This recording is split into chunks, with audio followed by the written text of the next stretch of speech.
Praise the Lord. கர்த்தருக்குள் பிரியமானவர்களே, இந்த நாளிலும் அன்பு நம்முடைய வாழ்க்கையில பலராலே நாம் நேசிக்கப்படுகிறோம்.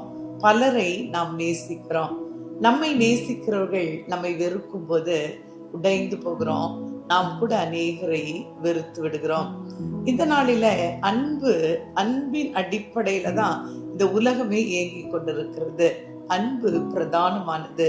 தேவாதி தேவனாகிய கர்த்தர் இயேசு அன்பாகவே இருக்கிறார் என்று வேதம் சொல்கிறது. தேவன் நம் மீது வைத்த அன்பிற்கும் உலகம் நம் மீது வைக்கிற அன்பிற்கும் என்ன வித்தியாசம்? உலகத்தின் அன்பு மாறிவிடும், தேவனுடைய அன்பு மாறாதது. வேதம் விசேஷமாய் ஒரு அன்பை குறித்து பேசுகிறது.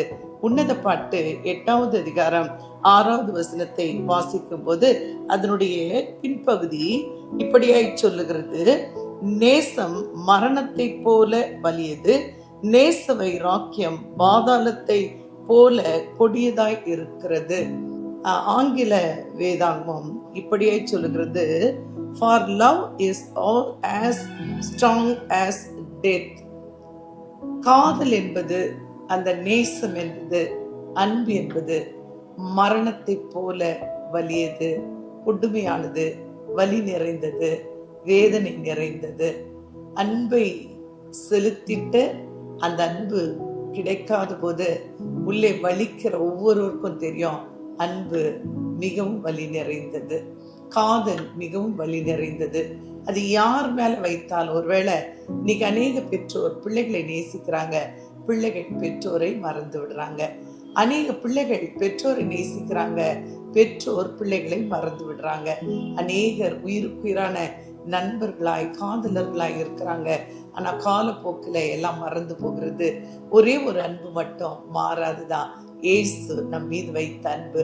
பிதாவாகிய தேவன் குமாரனாகிய கிறிஸ்துவை இந்த பூமிக்கு அனுப்பினதன் ஒரே நோக்கம் பிதா மனுக்குலத்தின் மீது வைத்த அன்பு.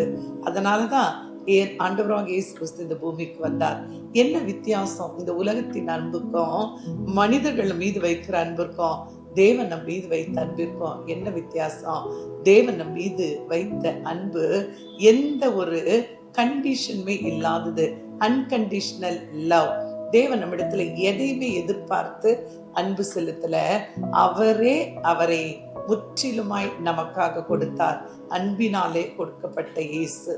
ஆனா உலகம் நம்மிடத்துல பல காரியங்களை எதிர்பார்க்கிறது. நீ என்னை நேசிக்கிறதா இருந்தால், என் மீது அன்பா இருந்தால் இதெல்லாம் நீ செய்யணும், இதெல்லாம் நீ செய்யக்கூடாது என்று சொல்லி பல சட்டங்களை பல காரியங்களை சொல்லுகிறதை பார்க்கிறோம். அதனாலதான் பெரும்பாலும் அன்பு உடைந்து விடுகிறது, அன்பு குறைந்து விடுகிறது, அன்பு வெறுப்பாய் மாறி விடுகிறது, அன்பு பிரிந்து விடுகிறது.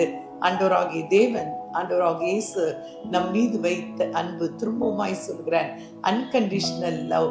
இதையெல்லாம் நீங்க செய்யுங்கன்னு ஆண்டவர் சொல்ல, எல்லாவற்றையும் நம் மீது அன்பு வைத்ததுனாலே அவரே செய்து சிலுவையில எல்லாவற்றையும் செய்து முடித்து சமாதானத்தை, சந்தோஷத்தை, சுகத்தை, ஆசீர்வாதத்தை, சகல நாம எதிர்பார்க்கிற அந்த பூமியில நம்ம வாழறதுக்கு தேவையான எல்லா விதமான நன்மையான காரியங்களையும் நமக்கு தந்து நம்மை நேசிக்கிறதை வெளிப்படுத்தின ஒரே தேவன் ஆண்டவராகிய இயேசு கிறிஸ்து.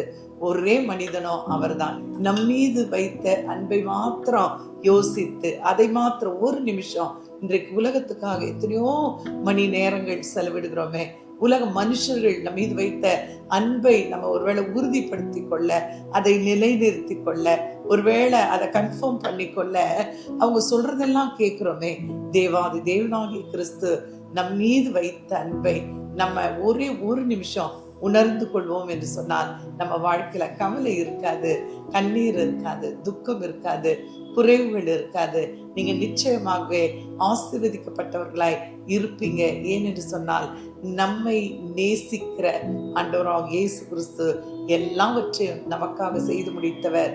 அவர் சர்வ வல்லம் உள்ளவர். இனிமேலும் உங்க வாழ்நாள் முழுதும் எல்லாவற்றையும் செய்ய போதுமானவர். அவரை நேசிங்க, அவருடைய அன்பை ருசித்து பாருங்க. அநேக நடுவுல சந்தோஷமாய் சமாதானமாய் சாட்சிகளாய் இருப்பீங்க. God bless. God bless.